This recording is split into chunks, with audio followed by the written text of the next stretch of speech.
tebatumalira biseera oba balina akakuku President Museveni ne President Kagame ensi si yaabwe okitegeera bulungi ensi si yaabwe twalwana twali ffenna ensi si yaabwe. Who are they? They are the leaders. They are the revolutionary Leaders, my ears. Don't give me that crap. I don't buy. Twalwana entalo ne tukwata eggwanga n'olwaliro okudde kwejinga mu bintu abantu balina mmere infrastructure zero abantu babba ssente tewali abasiba munziza mu ebyo. Cut the crap. I don't buy. Why do you see Bobby in 2026 yet he's standing in 2021? I'm training him. Eh? I'm training him. Isn't this betrayal of Museveni? Betrayal of who? You are betraying. By the way, you're betraying. That is where you guys go. You go wrong. Museveni is Museveni. Kasirye Gwanga is Kasirye Gwanga. I'm telling you, I'm training Bob Wine to be president of Uganda. What are you training him? Now, I will be stupid to tell you the lessons. You might take them somewhere. Bob Wine is gaining.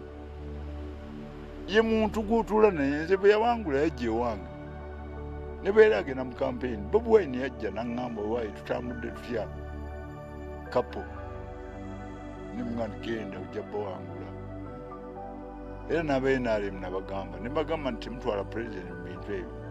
Bob Wine agenda baku era n'abaku bwe yabakuba najja ne mugamba nti akati kyoba osooka okukola genda mu constituency eyo abavubuka abo bonna abakuwagidde balina ebizibu bakolemu ebibiina kikye baagala ab'enkoko waliwo abantu abakola ebintu kati nga bano abagaba ssente wese creation n'ogamba nti ogenze mu ggombolola omanye abantu abali mu ggombolola emirimu gye bakola. Munnamagye yawummula Meeja Gen. Kasirye Gwanga avumirira ekyokusaza mu bibulu by'omuyimbi ono. Naye nze siyinza gaana Bob Wine kuyimba oba ayimbayimbe agenda kuyimba ebipya bulaku biruwa. Ono ayambalidde abavunaanyizibwa okusaza mu bivulu bino bagamba nti ensonga zibawa nafu nnyo. Bakisazizza so what? Hey, ate kyayongedde bwongezi ki? Maanyi ge. They're in trouble. There's no water in Ruju. There's no water in Gomba. There's no water in Tambara. People are walking miles and miles. You buy a jerrycan of water in Ruju, it's 1,000. Who's going to suffer? You guys in the government, in fact, you are idiots. They could be. I cannot imagine a young kid of 8 years. Yeah, ekifulumuzira nti oyo kojja wange nawumulirangayo ng'alina emmundu eyigga okuba ebinyonyi ze nagisitulanga ogenda okuyigga enkofu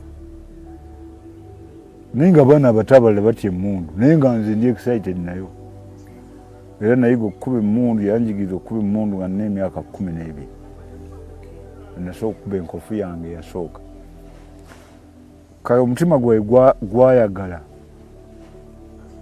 ebisi abantu kye baatyanga nze nga sikitya oba mwawulirako omusajja yawandika okuva e London twasoma naye emitiana ninamukozi mu ssomero ly'emitiana twali ku parade ku makya nga tusimba line batukabira okunaaba ebigere omusota ne gutuyingiramu abantu ne bagugumuka eja green nga nze njimanyi tegirina problem nawandagala nengusoberera nengukwata akawuwu bali bonna n'abasomesa baddusi kati nengukwata akawuwu nga gujjira gutya omutwe nentandika okuguuba naguuba emirundi nga 10 nga ndi muto ndowooza nalina emyaka nga 11 kati nemanya kati gufunye kamunguluze nenguteeka wansi era negubeera bwe guti nengenda tetwambala ngatto naye nga ekisinziro kyange kiringa jjinja nengulinnya omutwe nenguddamu nengubetenda nembagaa mujje nguse ekyo ise legend buli omu eyasoma ennamukozi mu egi yange akimpa